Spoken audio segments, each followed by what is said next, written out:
On today's show, we head across to the United States and to the Sebring International Raceway in Florida for all the action from round one of the TA2 America Series. Then we look back on the second round of the Penrite Pro MX Championship presented by AMX Superstores, held recently at the MacArthur Motorcycle Club in Appin. Our main focus is Moto2 of Thor MX1. This is Speedweek.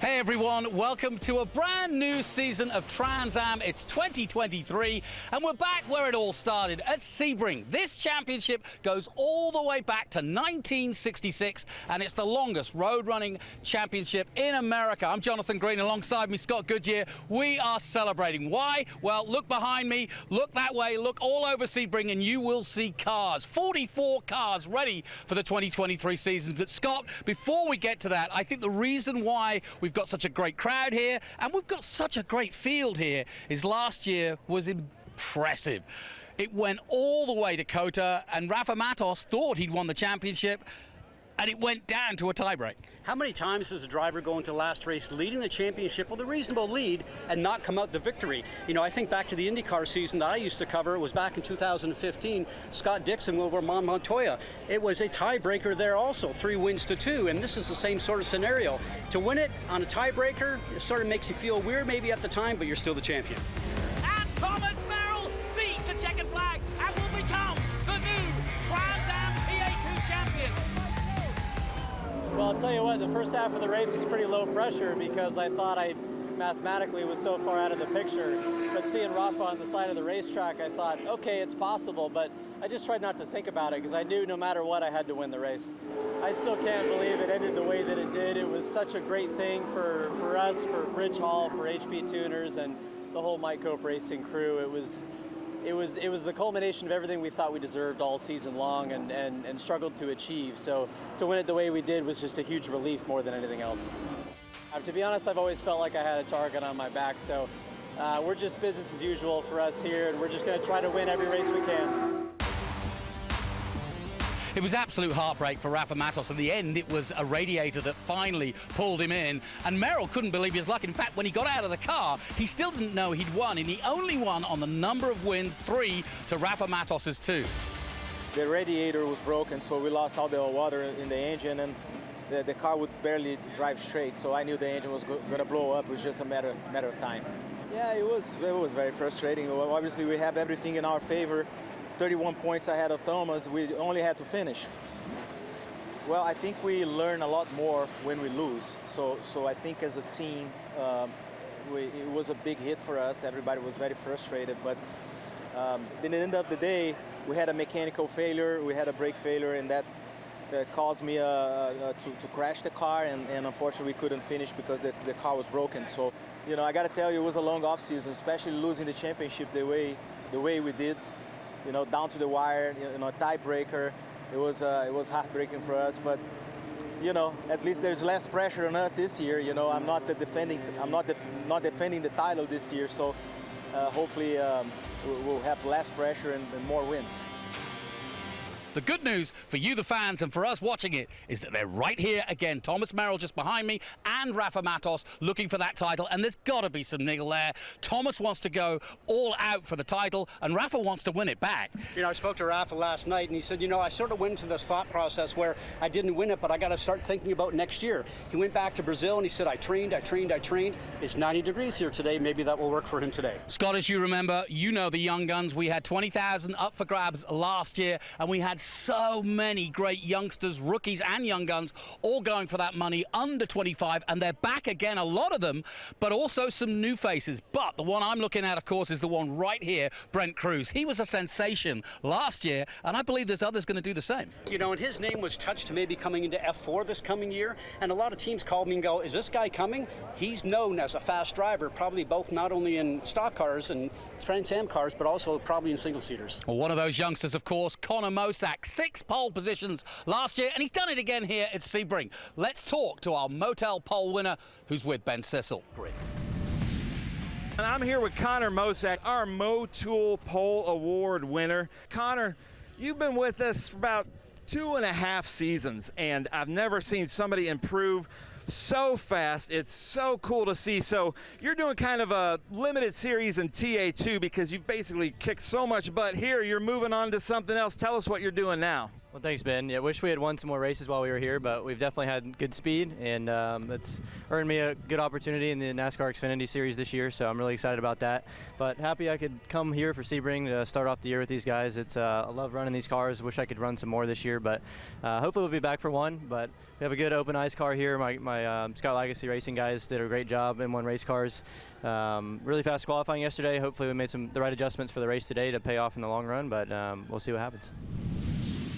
Pole position then, Connor Mosack of Mooresville, North Carolina. Rafa Matos is in second, and Austin Green gets an excellent third place. Then it's the champion, Thomas Merrill, in fourth on the second row. Then it's Brent Cruz, Evan Slater. Jack Wood, the youngster, comes in at seventh. Dylan McAvern back in eighth. Goitberg, Zilich, Mock.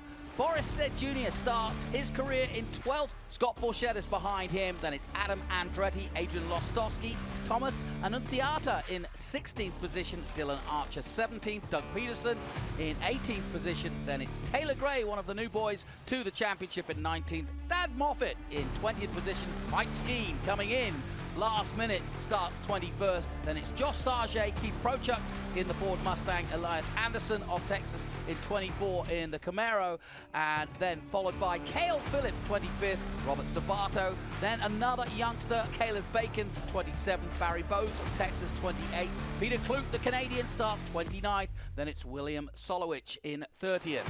Tommy Sheehan, the veteran, starts just behind in 31st, then Chris Durbin 32nd. Matt Perron starts 33rd. Doug Winston in 34th position. Ty Young is 35th in this massive grid.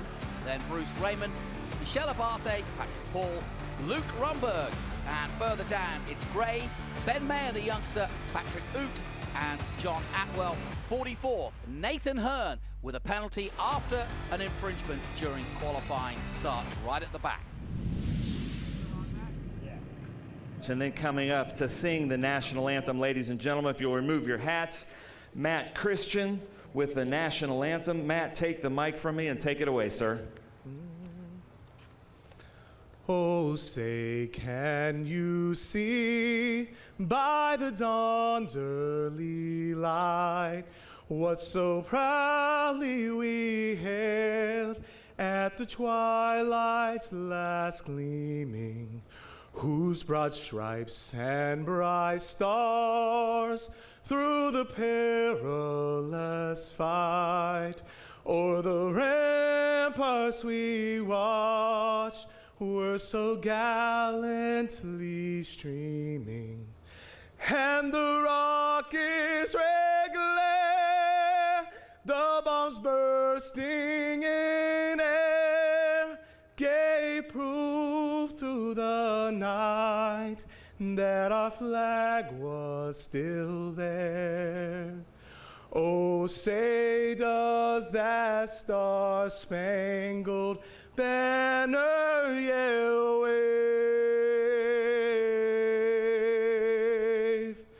o'er the land of the free and the home of the brave. Richard, I know you've heard this, but this is your chance to give the most famous words in motorsports. Our 200-time NASCAR winner, 7-time champion, correct? Deliver us and start these things, Mr. Richard Petty. Drivers, start your engines. All right.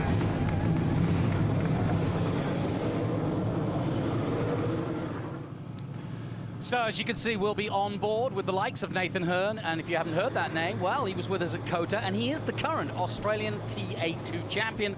We'll also be on board with Mike Skeen. We know how good he is here at Sebring. Years of coming here for Trans Am, and years of coming here for IMSA and winning, full stop. We'll also be on board with Boris Said Jr. What a moment, and Scott Goodyear, as somebody who's had a son go racing and been around this sport for so long. You know, how proud of a moment, as you mentioned, but a lot of pressure on the junior drivers. I think back to the IndyCar series that I was around, the Andretti's and everybody like that have a famous name. And Boris Said Jr. right now is going to feel a little pressure to make sure he does a good rehearsal. Austin Green will be on board with him. He's an interesting story. He's another youngster going for the young guns. As we go on board with the two-time champion Rafa Matos, and almost three, but Rafa coming back for more this year.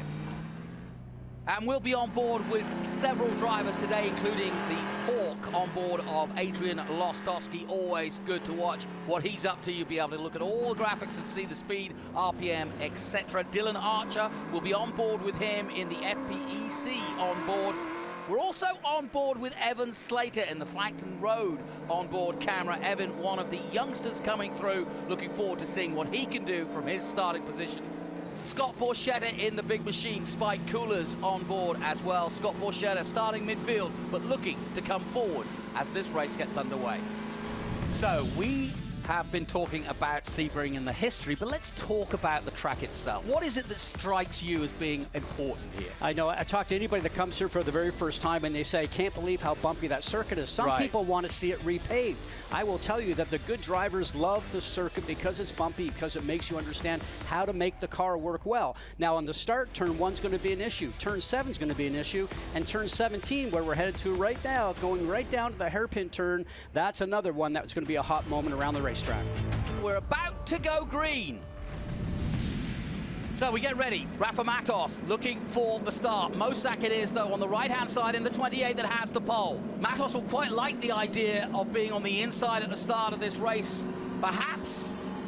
And that could be a chance to do a slingshot round the outside and take the lead away from Mosak. We know how aggressive the Brazilian can be. He spent 3 weeks in Brazil in the interim, relaxing to take the time off, but there's no relaxing now as we go racing muscle cars in 2023, and Trans Am is away in TA2, presented by Pirelli. Good start from Rafa Matos. He does do exactly what I expected, is to try to get round the outside. Merrill's going with him, and Conor Mosak will try to defend. He doesn't need to, he's already got the whole shot.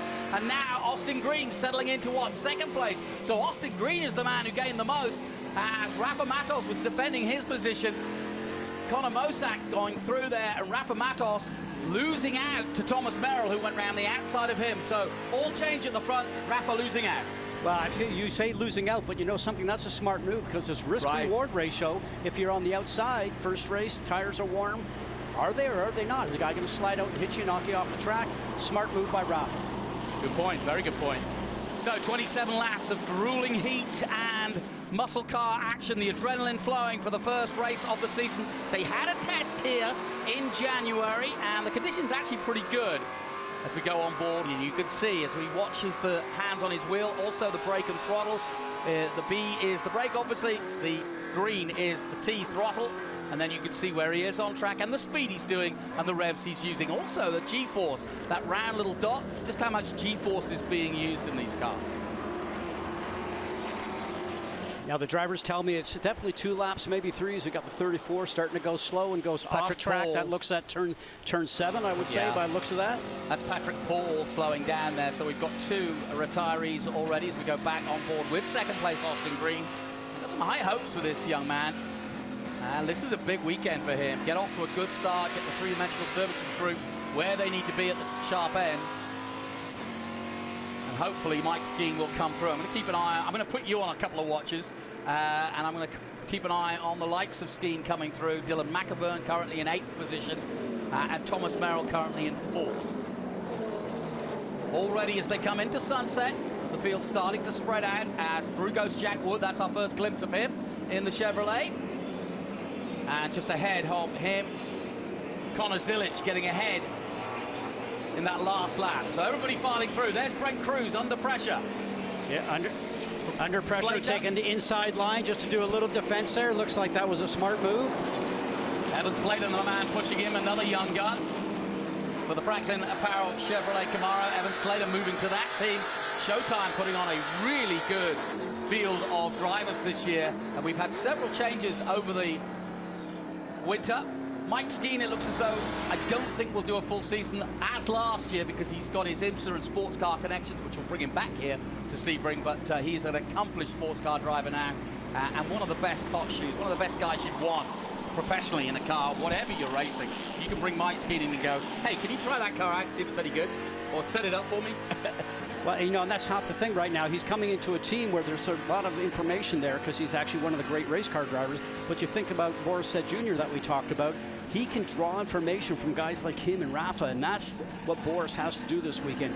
Make sure that he's out there and keeping smooth and learning and drawing the information from the veterans that are on the race team. Yeah, I think for the young 19-year-old, he's got good experience. He's come through Miatis. There we go. He had some There we go. Nicely done. And so Rafa Matos makes his move on Thomas Merrill, and the battle is on. Part 2, but it's in 2023 now. Merrill, though, is the cool, calm, collected man from Laguna Seca, Salinas, California. He won't be too worried about Rafa getting through. And in fact, he'll probably just watch it for a couple of laps. But there you see on the left-hand side how it stands. Mosak, green. Matos now in third. Merrill drops to fourth. Cruz, Slater, Goikhberg, the Canadian in seventh place. McAvern in eighth. Zilic ninth. Wood, Andretti, and Nunziata, the youngster for Nitro, coming in 12th position. Said Jr. down in 13th. So holding position really, and keeping an eye on just where the likes of Skeen and a few others pop out. Meyer up to 39th place. He's moved forward.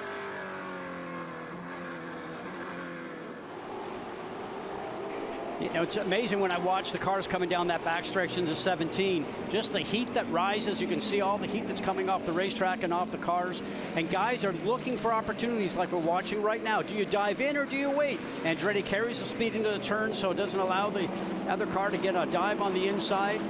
Talked to Andretti. He said, you know something, I think I got a good car underneath me. I think I can move up. But, you know, when you start back and you have all those hot shoes up in front of you, man, the chase is on. And when you have to go and drive that hard, what ends up happening is you use up your tires. Yeah, just saw a quick glimpse of Andretti there. For those Andretti fans seeing him in the all-blue number 41. He's another man that swapped teams this year. He's working with John Cloud, and in fact, he's doing double duty this weekend. He's also doing TA, replacing Masood, who's got an injured back. So busy weekend for Adam, but he'll be up for it and up to it. I'm sure he'll come and join us in the booth as well. 3 laps gone of the 27.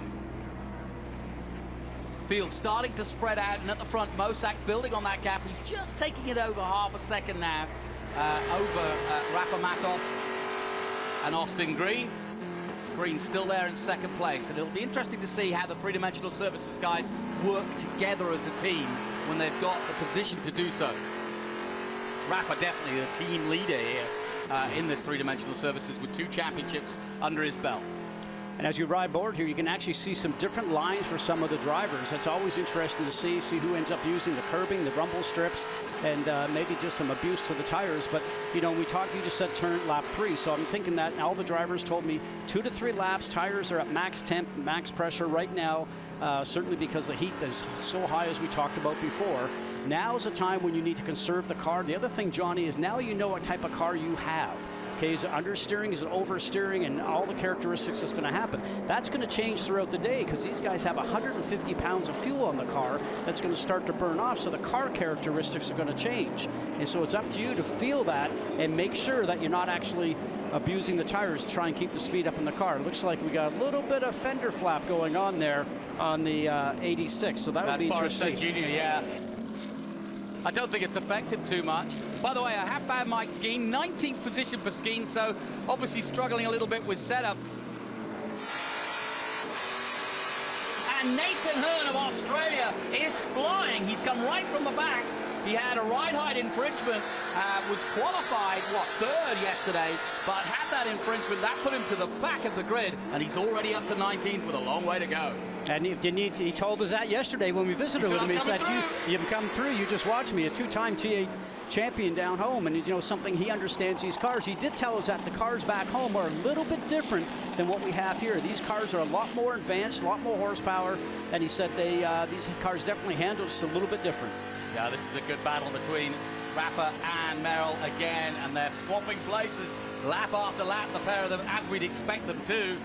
The two contenders from last year are showing exactly, and I think there's no bad blood here, but I do think that Merrill, the way he won the championship last year and effectively robbed Rafa from that title, probably feels he wants to do it fair and square this year, and every weekend prove that he's quicker than Rafa. No, I'm a retired driver, okay? So I didn't rob that title, I earned that title, okay? Yes, exactly. No, but I just think it was such a surprise that when he got out of the car, he didn't even know. Oh, yeah, absolutely. And it was such a mathematical chance that I think now he wants to go out there and go, hey, guys, I wasn't given anything. Let me show you. Right. Absolutely. But, you know, we always say race wins are always there to have to be in the hunt for the championship. It's up to these guys to be able to do that. This is a long season, a lot of racing to go on. So the most impressive part about that is that you had guys at the very end of it that were so close and ended up with a tie. Wait a minute. Ah, there's Merrill. Now, Merrill's lost a place to Cruz. So Merrill's gone backwards.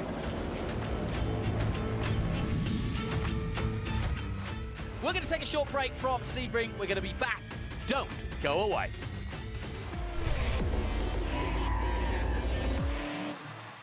Welcome back to Sebring. Now, before the break, Thomas Merrill lost a place to Brent Cruz. May have a mechanical issue of some sort. You've got Evan Slater now all over the back of him in a battle now for 5th place. This battle continuing to rage as Merrill trying to defend for all his life right now. Yep. There are a lot of defensive driving going on right now. Anytime you're slow coming out of previous turn, you look in your mirror right away and you go, I got to cover myself, and that's what's going on right now. Do you think it's mechanical or what? Well, you know, it could be the back end of the car's coming around, oversteering already. You know, that's the big thing they say with these cars is that keep the rear tires underneath them. And they do that, and that's why they start the car off with push or understeer, because you don't want to make the rear tires go away. If he's got that problem now, he's going to have a bigger problem as the race progresses. Let's see how he gets out of 7th. Yeah, he just seems to be struggling to keep grip in the rear end, and he's a smooth driver generally. Dylan McAvert at the back of this group, the 2017 winner. So we're going to keep a watchful eye on these 5 cars led by Merrill. And you can see how Cruz has pulled away. So Merrill definitely, just looking at his last lap, struggling somewhat.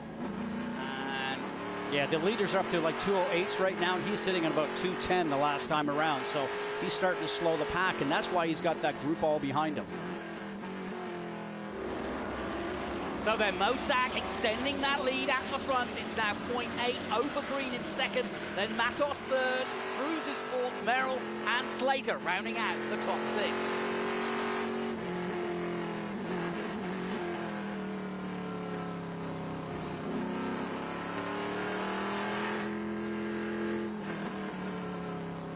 On board with Adrian Lostowski, a lot of traffic in front of him, and as you can see, the Sebring and that's doing their job. Yeah, and that's a local yellow, and now we have these new Flagtronic boards that are out around this race course, and those are large boards, and we have them actually in some of our F4 and FR racing that we have, so the teams would actually know, and the drivers would know that there's something in that section that they have to Tell me more about that, because that has been something that's been put in by Tony Perella, at Perella Holdings for all the championships, is that right? Yes.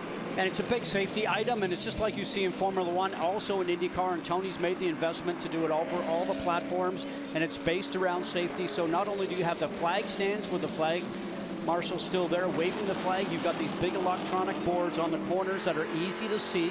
And for a driver, I mean, I could see the next corner down because the board is so illuminated, so it certainly helps you from that point of view. They also have a system inside their car which will actually show them if they're coming up to a yellow area, and after the yellow area, if it's actually gone back to green, the notice will be on your dash that it's actually back to green. You know you can go back to racing. So a great investment by Tony Perella and for all the Speed Tour events, and it's based on safety.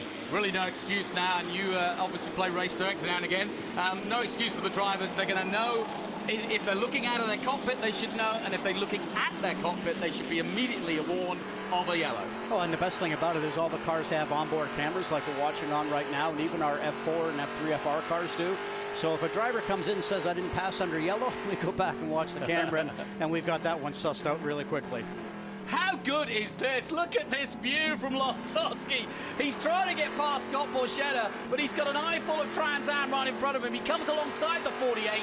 Scott Borchetta struggling a little bit today to get on top of things. He had a great result this time last year, finishing 5th overall. But as you can see, the Hawk is literally hawking around right behind him, trying to get every which way to make a move on him. Where at Sebring is the not safest, but where's the best place to make an overtake?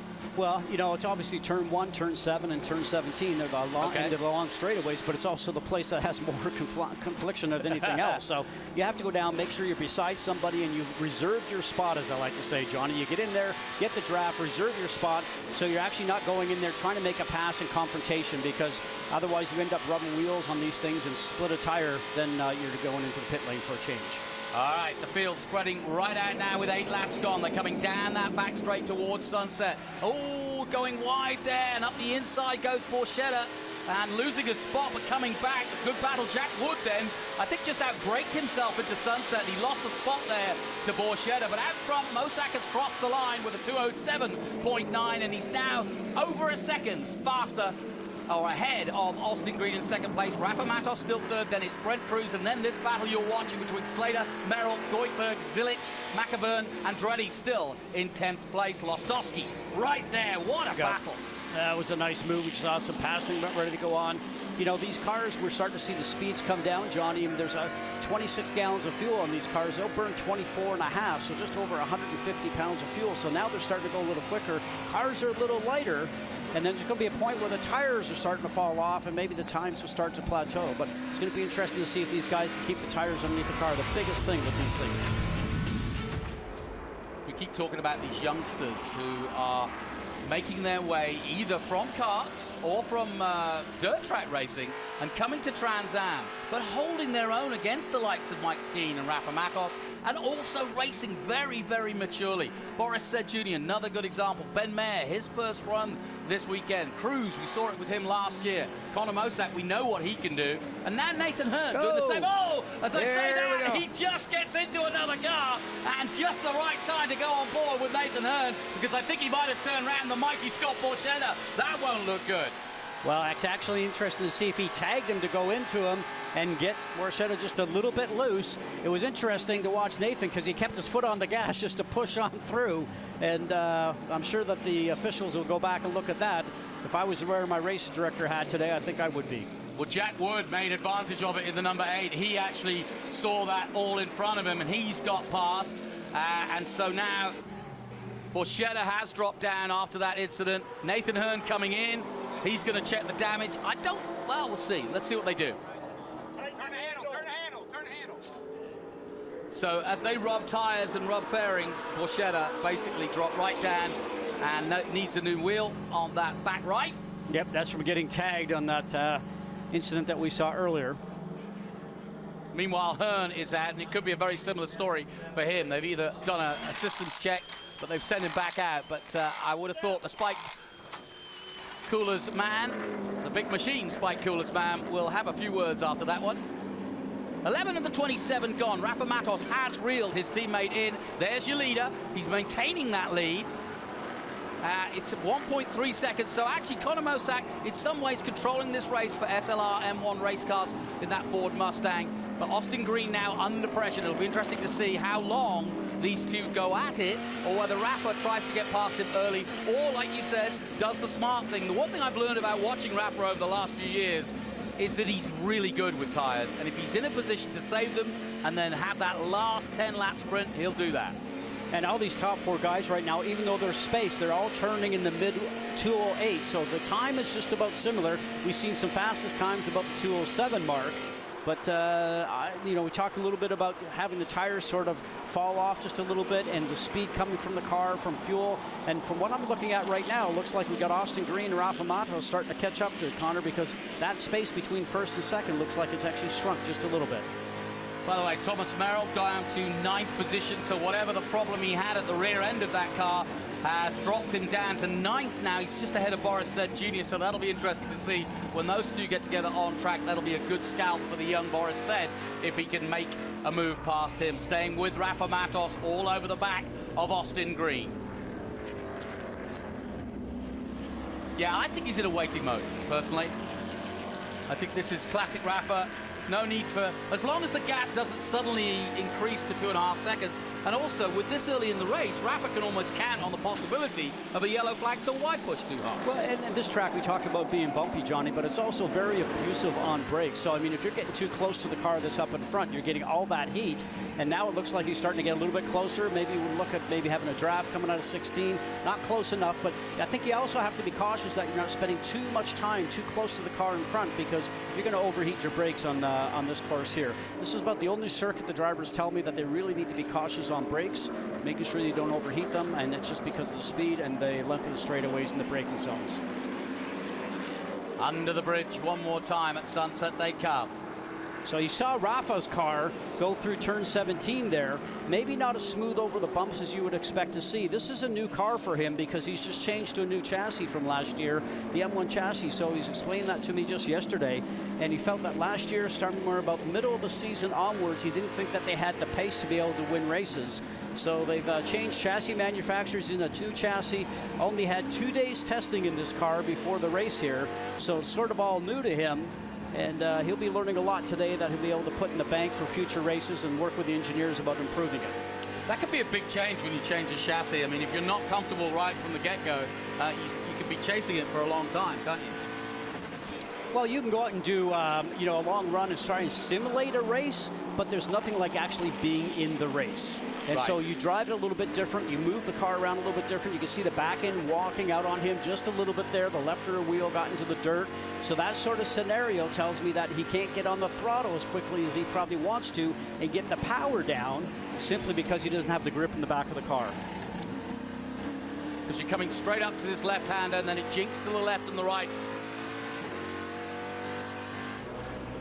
See, under braking, he's got the car and he gets in under braking well, but just not getting the acceleration out. A lot of wideness right now onto the top of the curbing too.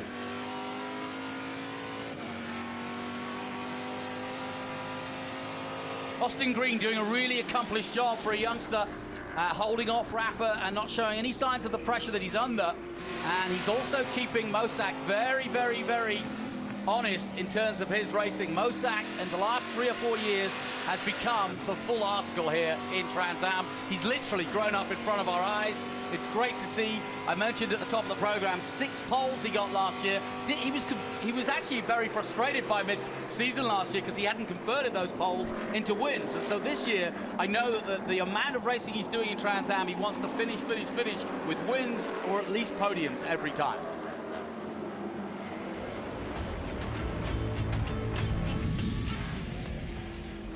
Now, flapping bodywork for the 49 here. That's Patrick Oot. Driven Racing Oil, number 49, and I would have said that the stewards will, I don't know, will they bring him in for that?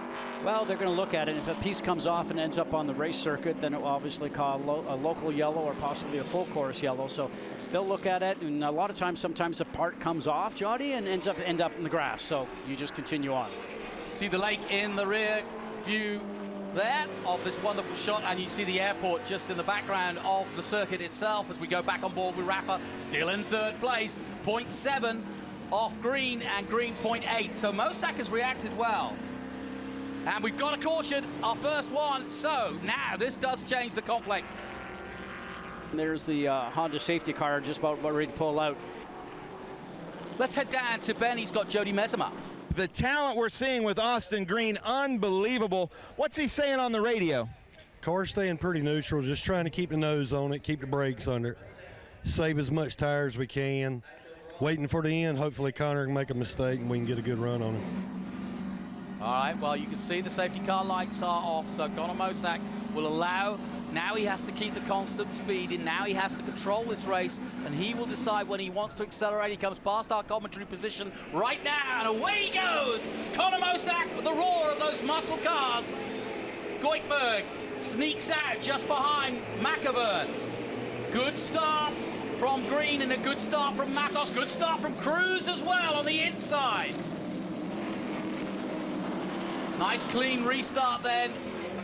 And we go on board with Austin Green in second place. Oh, and a big loss there. Connor Mosak blows it at 3, goes wide under braking. And Scott Goodyear, I'll turn to your wisdom on that one, but that looked like a very easy overtake for Austin Green. Well, you know, in that scenario right there, just driving in a little bit too hot. We talked about the temperatures here. Tires do cool down during that yellow scenario, so in that case, the tires might not have been exactly at the heat that he wanted to, or maybe over driving it. And your mind thought, honestly, Johnny, is I need to get through this turn and get going because I'm going to do a long straight down to turn 7. I don't want the guy behind me to draft me. So he's trying to get a good run through that turn, and he paid the price for it. A rare mistake then as Austin Green leads for the first time in Trans Am in his career, and Rafa Matos says, no, you don't, son. I want by, and I want by now. And I think that's obviously the plan now that Connor Mosak is going to have to recover. Cruz has got the hurry up too. He's up to 3rd. So we've got a hell of a race on that.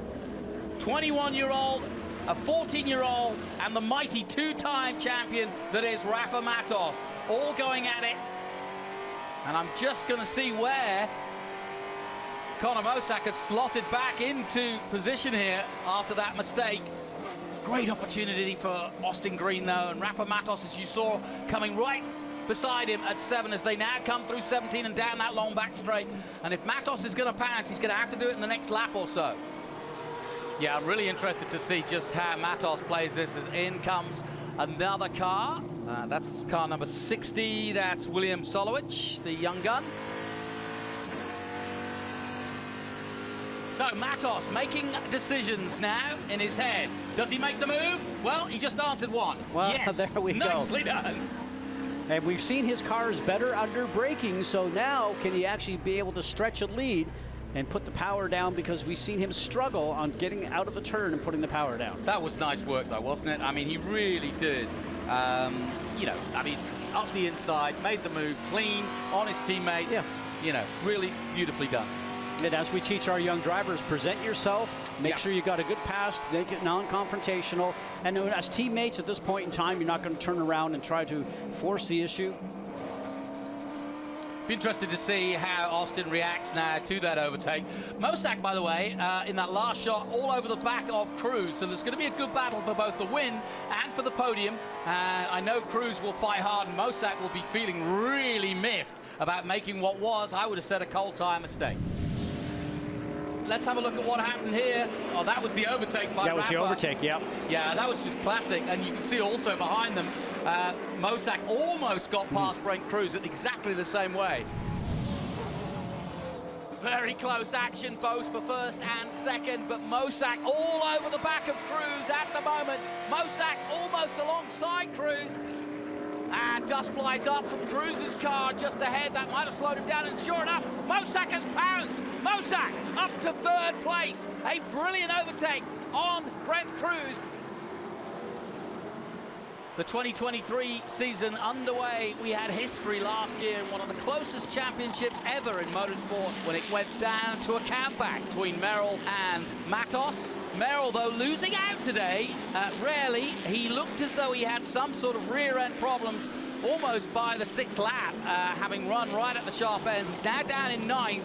Mosak is past the youngster, Brent Cruz, so Mosak back up to 3rd, but I think these two will go at it in the last few laps. And sure enough, anything you can do, I'll try to do better.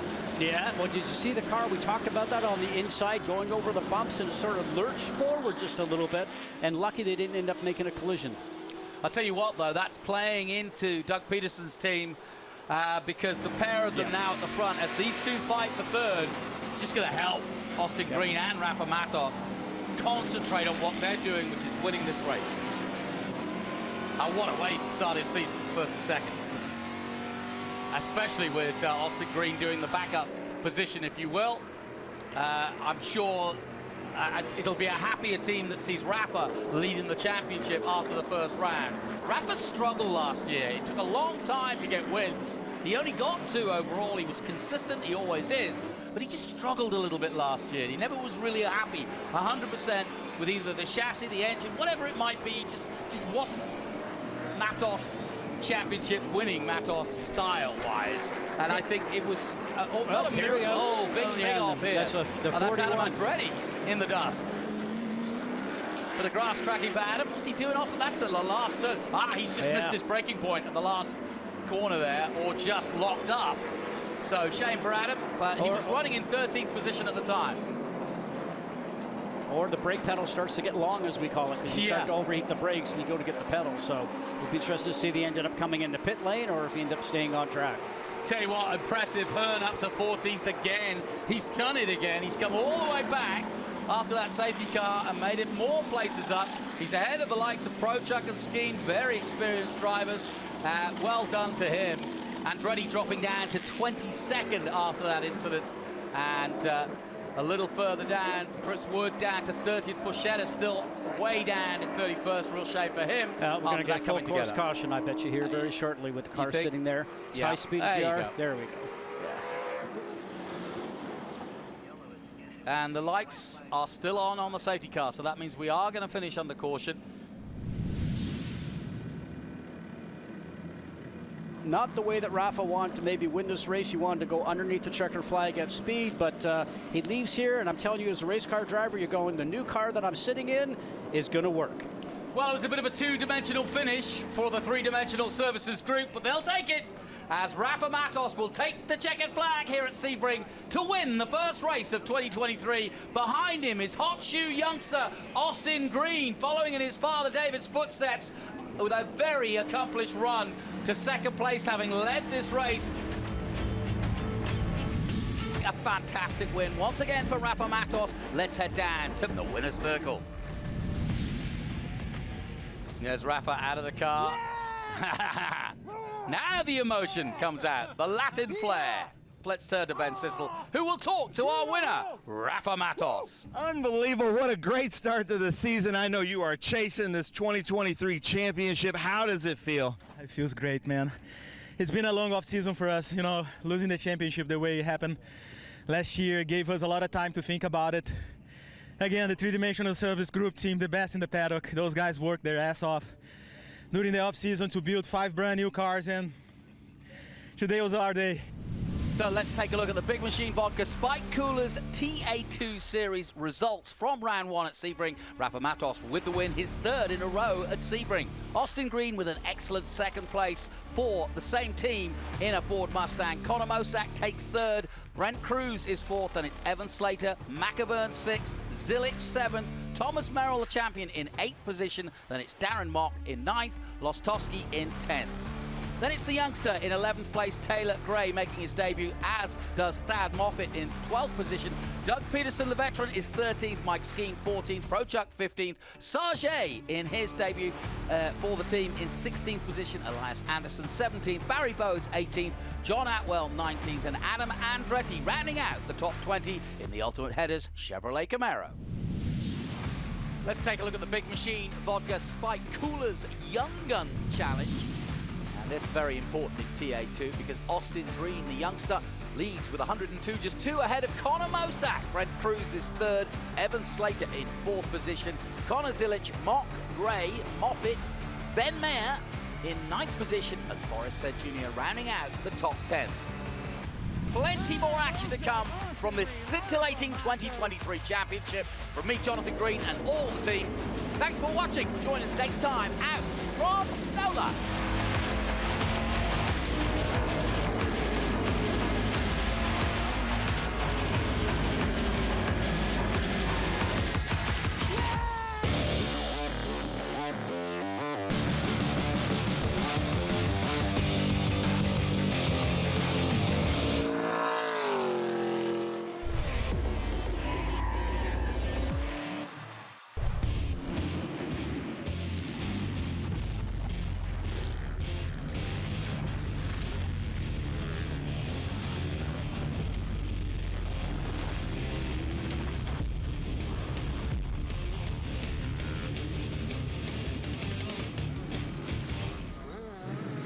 Hello and welcome to round 2 of the Penrite Pro MX Championship presented by AMX Superstores. We have arrived an hour south of Sydney, surrounded by gorgeous national park in the historic town of Appin, home to a technical quality motocross track that many are excited to revisit on this calendar. Hi, I'm Kate Peck, and with me is 11-time national motocross champion Lee Hogan. Hogs, we have a massive day of racing ahead of us, but there are still so many unanswered questions in the stacked MX1 class. Yeah, look, MX1, round 1, we saw a little bit of the speed from these guys. All the big hitters were going exceptionally hard. Super impressed with all of them. It didn't look like anyone rocked up unprepared, shall we say. All 8, 9 of them going exceptionally fast. Now, we weren't able to see race pace, obviously, but somebody who did show us some serious speed was Boost Mobile Honda Racing's Jed Beaton. Yeah, look, Jed hadn't had the best of off-seasons. He'd been shown a clean set of heels from his teammate Kyle Webster at a couple of races. However, he came out firing at Wonthaggi round 1 of the Pro MX. Now, he was fastest in the pole shootout, and he did it quite easily. He didn't look like he was riding on the ragged edge, so very impressed with Jed. Before we get into the racing, let's take a look at the Appin motocross track that we have ahead for us today with yourself and the one and only Danny Ham. It's been around 4 years since we've been to Appin for a national level race, and anyone that was here in 2019 will know just how bad it was. It was an absolute mud pit. Complete polar opposite here today. We have beautiful sun, the clear skies, and that in effect is also going to play against these riders this week, and we will touch on that later on. But right now, the track itself for this Michelin track preview is showing us a beautiful surface right now. They have thrown plenty of water into the track, but there's a few key factors that are going to play into it. And it starts right here on the start line. You can see right here on the start that the riders themselves are going to have to deal with a dirt start. Now, the ground itself is so rock hard. You can see it right here. And that is going to be the surface that these riders are having to face when they go out there. Their ruts, although they're going to be deep, are going to be very hard and slippery. So they'll be searching for some nice soft dirt. The other thing is the position on the start line. All the way out here on the outside, you have to travel around about 15 metres further to get to the inside for the first turn. So you do not want to be out there. The same on the other side of the track. Right to the inside, you actually have to turn right before you turn left. You're going to get pinched out really bad as you go through there. So the ideal position that you want to be in right here is these 10 or so gates right in the middle of the track. You've got the 5 on the inside, the 5 back to here. If you can do that, you can get yourself a nice straight line down into that first turn, hopefully get there first.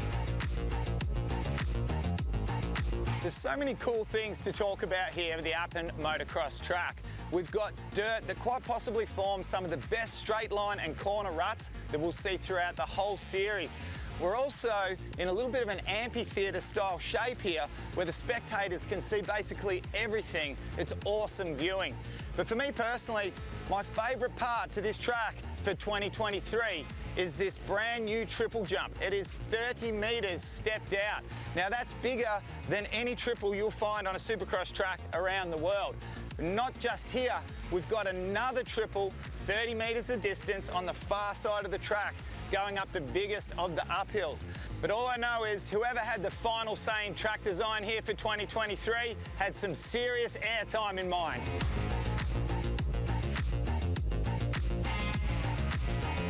The final thing that the riders have to deal with this weekend is simply the track surface. Now you can see underneath us right now that it has a lot of water being thrown down into it for good reason. You can see how clumpy, how sticky this dirt is right now, and this is going to affect the bikes as well. They'll become very, very heavy underneath the riders and difficult to ride as well, especially if you're on these 250s where you have a bit of a less powerful bike.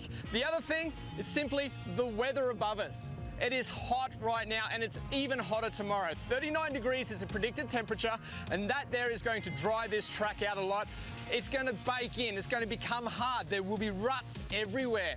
This is going to be a technical track, one of those tracks where the riders will really have to take their time to make sure they get around here cleanly. And finally, of course, the elevation. Now, it's not as aggressive as what we'll see later in the championship, but we are riding up and down hills. It makes a beautiful amphitheatre, as Lee said, for the spectators spectators that come out here and watch this race live on the day. And that there gives you a great example of how this truck will form up in this week's Michelin Track Preview. Take a look at the lineup for the Thor MX1 Moto number 2.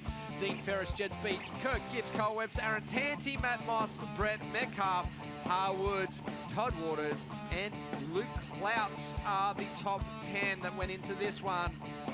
It is absolutely boiling in here, Lee. We are getting a little bit of a cool towel on the back of the neck right now. We're trying to keep these temperatures down, but I can't even think how bad it must be for these riders on the line right now. A little bit of special attention here from the lovely ladies at the MacArthur Motorcycle Club. Thanks for hooking us up. As we get set for this one, roll down the start line. There is Regan Duffy right next to Luke Cloud. Yes. Kirk Gibbs has a fresh pair of goggles on. Tanti, all the boys winding those clutches forward. Back-to-back motos, 13 minutes plus a lap each one. The drop at the gate for the first of the back-to-backs. Here we go. Will we see a clean run through? It looks like, is that Moss? It looks like a Moss looks like style. Moss. That looks like, no, it's Dean Ferris. And Aaron Tanti back in second place. Luke Cloud in third. Trying to pick up that other rider there. Is that Kyle Webster? Webster in fourth, and then it looked like Beaton in fifth. So sprint speed is the key right now. Let's see who can launch out early in this one and knock down some quick laps. Looking back through the rest here, Moss is back there in 8th, Metcalf in 11th as they cross the first.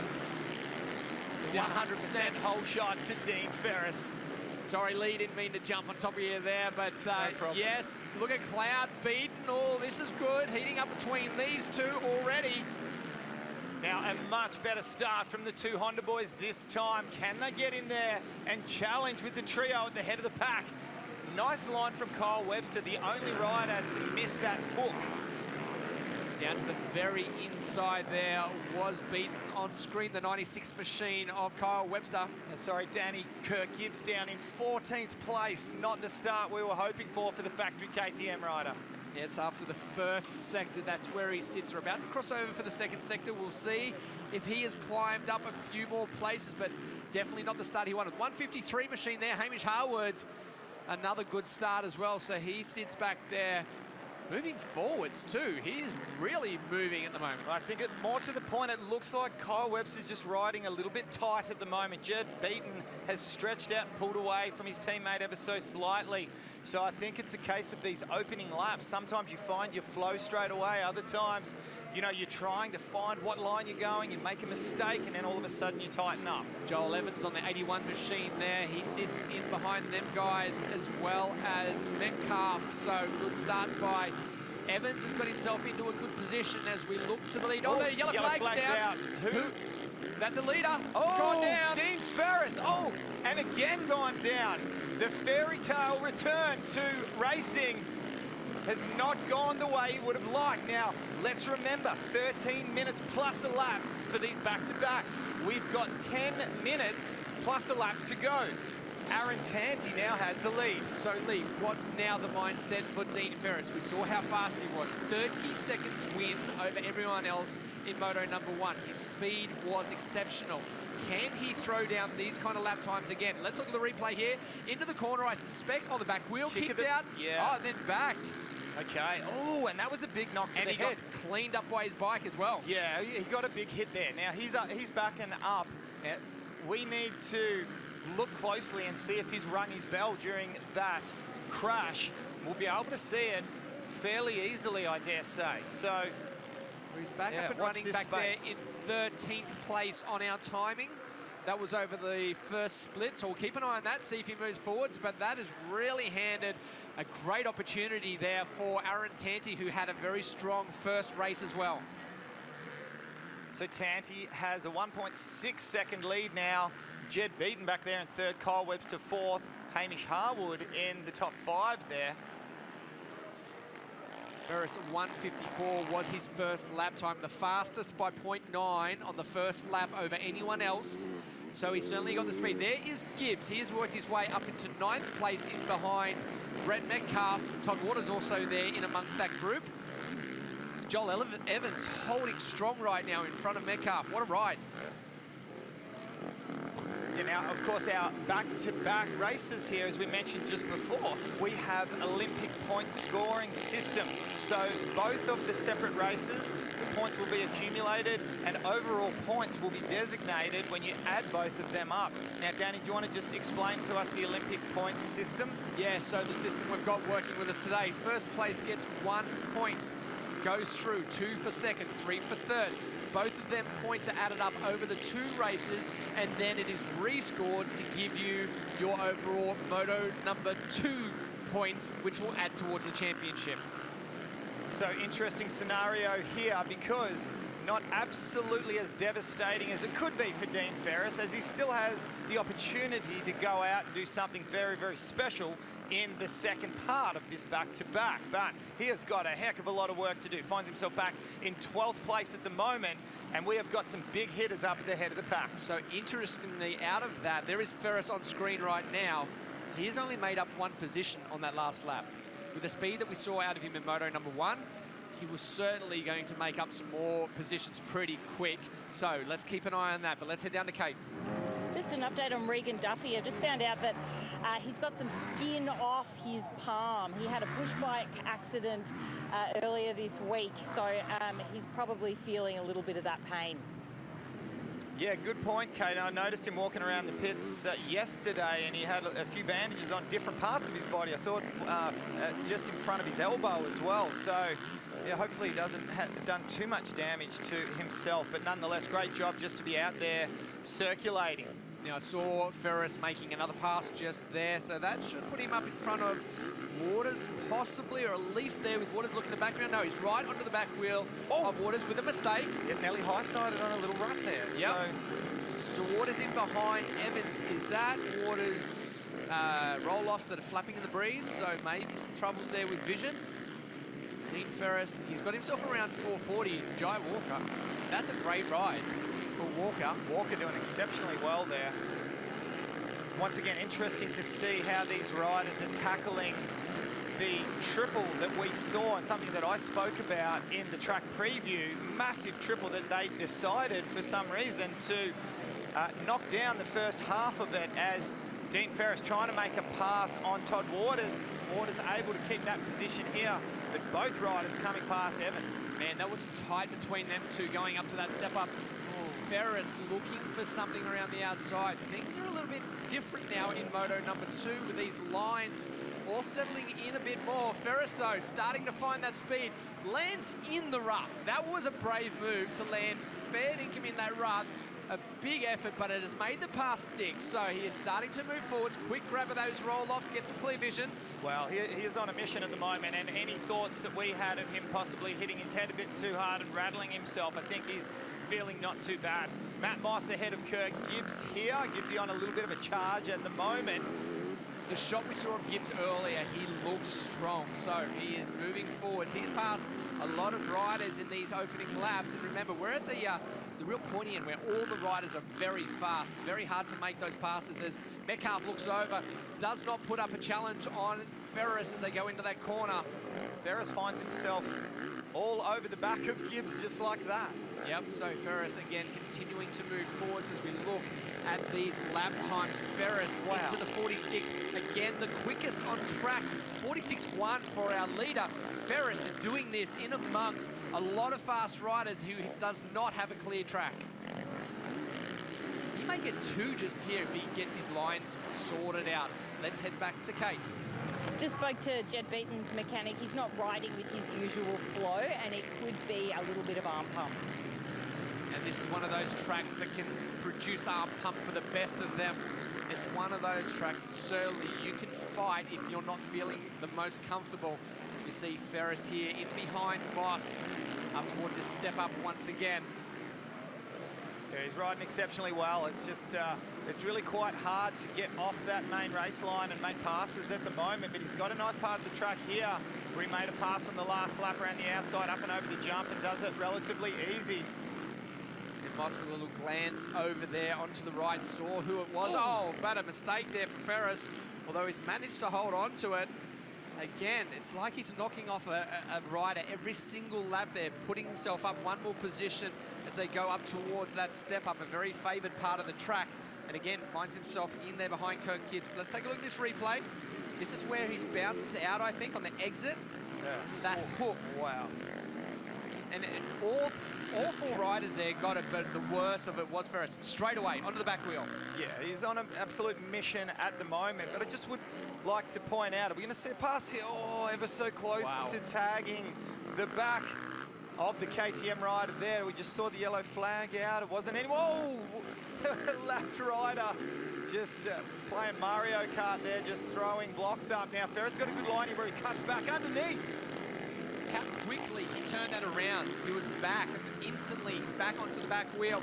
Gibbs not giving it up just yet. Will he get to the inside here, though?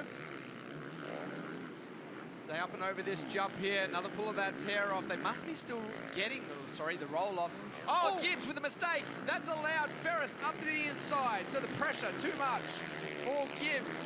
Ferris gains another. This is going to be very interesting at the end of this with points. Yeah, it is. Like we said, it really is going to make a huge difference how many places he can make up. Oh, that was so close to a monumental crash going into that first part of the corner. So it looks like he just missed the very inside rut that he had planned to get. A little lock up at the front brake, trying to make it. And unfortunately for him, he has lost that position. So back to the front of our field here. There is the top of screen, Aaron Tanti, Clout there on the number 4, and then beaten only a second back.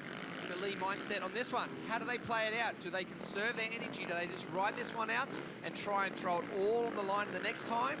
Or are they going to go as hard as they can and then just see where they end up for Moto, or the second part of Moto number 2?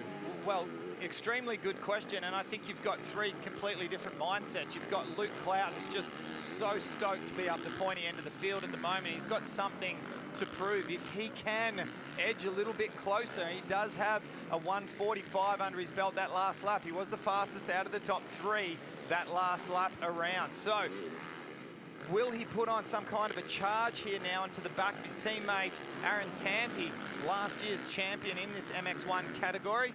And will Jed Beaton be able to shake off a little bit of that tightness? He's been looking really good today.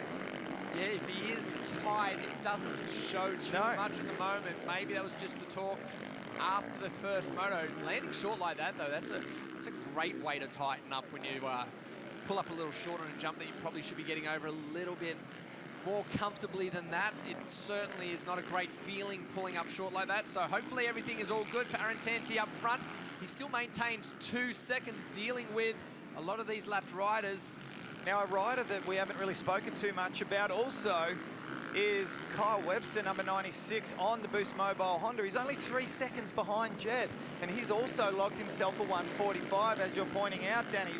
Good pickup there. So the form and the tightness that we saw in those first couple of laps, there's not many riders that can ride through that and come out the other side, and Kyle Webster's one of them. Yeah, well, we just saw him on the back end of that shot. There is Kyle Webster right there. In fact, he was the fastest rider on track the last lap around. So well, have a look at him now. He just looks like a different rider, doesn't he? Yeah, he's blasting his way through these lapped riders. He can see Beaton there in front of him, but he also knows that he's got Harwood behind him. Harwood's quite a long ways back, but he is trying hard to get forwards. We got on the 23 seconds left on the clock, so these guys have got 2 more laps ahead of them. There is Beaton there in 3rd place, the 14 machine on the Honda. Still trying to make his way up to Clout. Last lap around, Tanti lost a little bit, a 48.2 compared to a 47.4 for Clout. So potentially 2 laps to go. We may see Clout close that gap down. Yep, time clock has just ticked down to 0. So next time Aaron Tanti comes around, he will receive the last lap board. Now, Dean Ferris has edged his way to within 2 seconds of Hamish Harwood. If he can get Harwood and get up into a top 5, that's about as far as he's going to get. Kyle Webster is an absolute eternity down the track. So Tanti from Clout, Jed Beaton in 3rd, Webster 4th, Harwood rounding out the top 5. We're on lap 8 of 9. Keep an eye on our 3rd place of Beaton on the 14 machine. Although he's tight, if he is tight, he looks so smooth at the moment, just perfecting these lines. Tanti, though, he's been lonely out front. He's got that small gap over everyone else. We haven't spoken too much about him, except for the fact that he is sitting up there in the lead. He does look comfortable right now. These track conditions are tough. His ruts are rock hard now by this point of the race. Oh, he's got to choose something different here. There's two riders down on the inside. You would have to think, though, that second, third, and fourth will be dealing with that same incident. So another lap down, and by rights, our last lap board should have just come out. A little step sideways for Tanti. One more lap to go for the CDR Yamaha Monster Energy rider.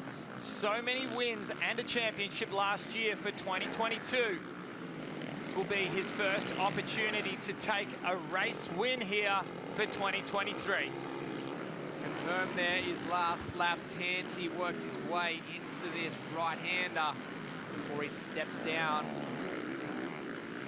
into this long left-hander that we've seen a lot of riders trying to source a good line. There's no real fantastic lines through there. Up and over the step up, much cleaner that time around. Certainly a better feeling. You've got to think, Lee, that these riders now know they're at the end part of this race. They just want to ride this one out, try and conserve whatever energy they can at these temperatures, and maybe have another hit out at it in moto number 2. Yeah, well, normally, you know my thoughts on these back-to-backs. I prefer the big, longer races where there's nowhere to hide. But on a day like this, 39.1 degrees, our weather is telling us now on the monitor. You know what it's like when you have to go from riding. You already feel hot. When you stop, it's like you got hit by a sledgehammer of heat. So for these guys, they have to go straight back to the start line. They can't go back to their air-conditioned race transporters. They have to remount for another race. Confirm with me or deny, whichever way you want to go. I feel it's harder for these guys to stop and then go in these kind of conditions. Absolutely. Today, so much harder. Today, that is the case without a doubt, Danny, for sure. Let's follow him through out of the last corner. Checkered flag comes out and race win. What a fantastic job for Aaron Tanti and his teammate Luke Clout comes through in second place. Jed Beaton for third, followed by his teammate Kyle Webster in fourth. These guys will be doing everything they can to try and get as cool as they can before they make their way back to the start line. There is Ferris coming around to complete his race. He will come across in fifth after that pretty large crash. Quick look over the shoulder. Now, the clock has already started counting down. 10 minutes from the moment the race winner crosses the finish line, Danny. So he is going to get some extra time back on the start line. There goes Moss now across the line as well. Todd Waters in behind them. Anything they can. They're going, you can see a middle of screen there.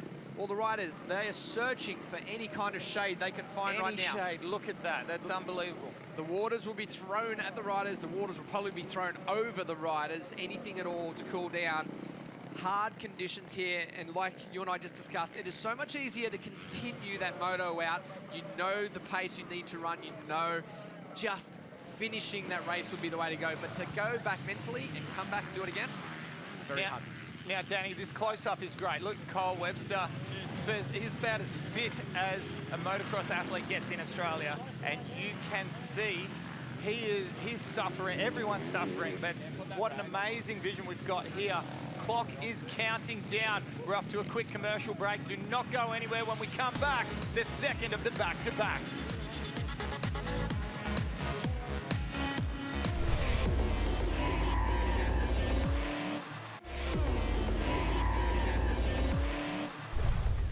Welcome back to the Penrite Oils Pro MX Championships, brought to you by AMX Superstores. We've just had the first of our MX1 back-to-backs. We have got another one about to come. We are in the starters' hands. These guys are ready to go.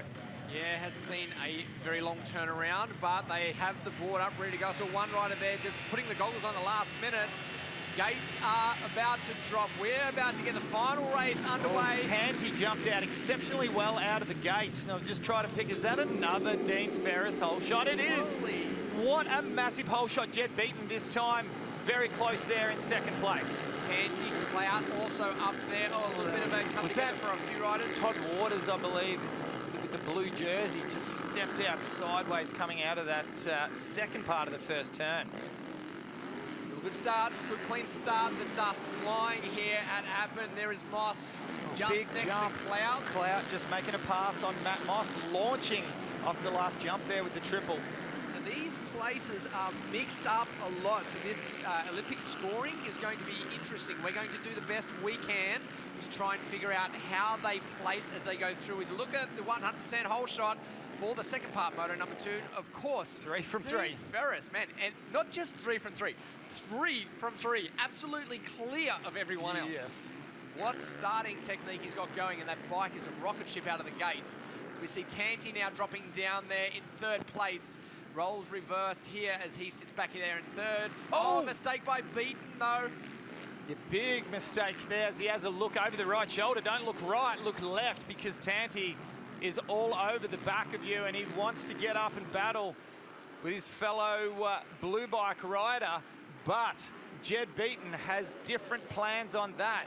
I'm gonna have a look and try to assess these points, because Beaton has been exceptionally consistent throughout every drop of the gate so far. So 3-2 for Beaton. Hang on, let's look at this. So watching the background, Beaton to bounce out of this. Little bit of a step out, so the back end just stepping out over the top of the run that he was sitting in. Looks over the right shoulder here. In fact, he's on the left. Nice, clear space. So straight through it. Looking at the lap times the last time around, and this is interesting. 1:44.5 for our race leader, 1:44.7 for Jed Beaton. So he has matched the times, 1:45 neat for Aaron Tanti, and also a 45 for Cloud. So the times are still there. Ferris isn't just checking out at the moment. He is creeping away. He's opened it up to 1.4, but certainly not like we saw in Moto number 1 today. Well, I think Moto number 1, when we got to speak to him at the end of the race, when Kate got to have a bit of a chat, he commented, I dropped the hammer for the first few laps, then I relaxed a bit and was still pulling away. So clearly in that first of the back-to-backs, he tried to drop the hammer and he paid the price. So are we seeing a slightly more calculated Dean Ferris here, perhaps not trying to, ruin everyone in those first few laps? Or is it the fact that we are at a very difficult part of the day with the second part of this race, and dropping the hammer is just that much harder to do? Only he will know, of course. We only speculate, but he is certainly opening up that gap now. 2.7 over the rest of the field. Jed Beaton there, still over Aaron Tanti, and Cloud here in 4th. He looks strong at the moment. He may come up there and contend, and if he gets up there passes his teammate, then that'll throw it all around once again. Yeah, well, we all know Luke Clout's so dangerous once he gets a bit of confidence on board and he starts to believe in himself, and he's got that solid race result under his belt from the first of the back-to-backs. Ferris just dealing with one of the lapped riders. There would have been a big yell come from the helmet. I heard Ferris yelling in qualifying this morning. You know, when he's getting around the track. There's nothing bad against the other riders. It's just giving the awareness that the faster riders are coming through. Sometimes that's all it takes, just for these riders to be aware that they are about to get a lap down and to not cut across in front of them and cause an issue. But like you've said many times, Lee, these guys are out there, they're trying to run their own race, and they're actually in survival mode as well at the moment. So just on the bottom of our screen, rider 102, Matt Moss, has retired from the race. So whether he's feeling the heat or had some kind of a bike issue, we're not quite sure. But nonetheless, I must say, you have to give credit to Mossy for not only, he's come off the back of 250, Supercross, and the middle of winter in America. You could not drop yourself into much polar opposite conditions here. So 2 more laps to go in this one. The clock will expire. The next lap around, they will get the last lap board. Is Tanti here putting on a bit of a late charge, or is Beaton dropping down the pace a little bit? The lap times tell us there's about 1 second difference between these guys, with Tanti being the winner out of those 2 on the last lap. But it's a big gap, 3 seconds between them. Well, we're still in the early stages of this lap, so basically close to 2 laps still to go. Plenty of time. Anything can happen here. We saw how badly Ferris got caught up with a lap rider just before. That can happen to any of these riders. So once again, Jed Beaton pulling that nice tall gear on the 450. He's so suited to the 450, being such a tall, strong rider, but he's technical and calculated technique just makes it look so effortless. Hard times out there, as we've said many times with this heat. You can see the intensity has just dropped out of these riders. They are in survival mode right now. Beaten up and over, looking ever so smooth. Just simply doesn't have the answer for Ferris today. There's Todd Waters, who sits back there in fifth. So this is another strong ride by Waters. As the day gets tougher and tougher, he seems to shine more and more. Yeah, one thing you can count on is Todd Waters will never throw in the towel. He'll keep charging right the way to the end. And I guess the same can be said for Brett Metcalf and Kirk Gibbs, the older boys of the group. We saw the yellow flag flying there, and we just didn't quite catch who that was that's had a little bit of a trip off the side of the track. Gibbs not too far behind Waters there, only about 2 seconds as they're going to come around this time and receive the last lap board. So if something's going to happen, it's going to take quite an effort for Gibbs to get up there. He's pretty close though. It won't take too much to be up there. All right, well, our top three have received the last lap board. So if anyone wants to mount one remaining challenge, it is now. This is your final opportunity to do it. 7.7 second gap back to Beaton from Ferris, and then a further 3.5 seconds back to Tanti. And that is where things can change. And I guarantee you Ferris will be having a little bit of a look over his shoulder to see, is that Jed Beaton still behind me back in second place? Through the right-hander, down this part of the hill for the last time. This is a part of the track that Ferris was so strong, making those passes early on in this moto. Through the Pirelli left-hand turn for the final time. Up and over the triple, he looks comfortable, doesn't he? He had that one moment in the second, or the first part of this second moto, but I don't feel that he has looked like he's been out of control. Bike's danced around, but I don't feel he's been out of control any other stage that we've seen him on TV. And he looked angry at himself when he made that mistake. When he got back on and started riding, you could just see the anger oozing out of him as he was just trying to round up riders left, right, and center.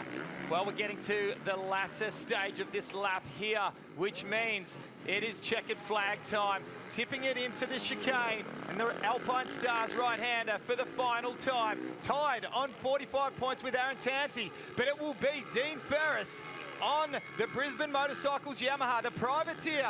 The return from retirement is complete, and he takes victory in his first national event. What an amazing job here for Dean Ferris, Danny Ham. Fantastic effort, and it's a great way to set up the rest of this championship as well.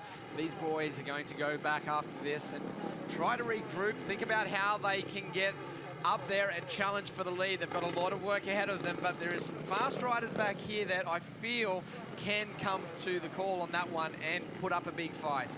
I'm going to say still some great points for Aaron Tanti, tied on points with Dean Ferris on what was not his perfect day. Jed Beaton, I think, is the sleeper of this series. I think he is the one that could unleash a little bit of extra speed. He just looked like he was doing it pretty easy to me. We saw it last year with the riders. They settle themselves into the championship. It takes a couple of rounds, but once they do, they figure out exactly where they need to be sitting, who's the strong, who's the fast one. Certainly isn't answered after round one, but certainly has set up quite the championship that we see in front of us. As we look at the Thor MX1 results, of course, Dean Ferris led the way. Jed Beaton, Aaron Tanti, Luke Clout and Todd Waters are your top five. Kirk Gibbs back there in 6th place. Kyle Webster, Hamish Harwood, Jai Walker and Brett Metcalf rounding out the top 10. Evans Holroyd with a good result there in 12th. We look back there in 16th place. Duffy back in 19th. So some big names also back there. We expect to see a little bit more out of them as they progress through this championship and start to get their strengths coming on more and more. Great day. Cannot wait to see the rest of this championship unfold. Well, Appin, you certainly have delivered for round 2 of the Penrite Oils Pro MX Championships, brought to you by AMX Superstores. On behalf of Danny Ham, Kate Peck and myself, Lee Hogan, thanks for your company. We'll see you next at Wodonga.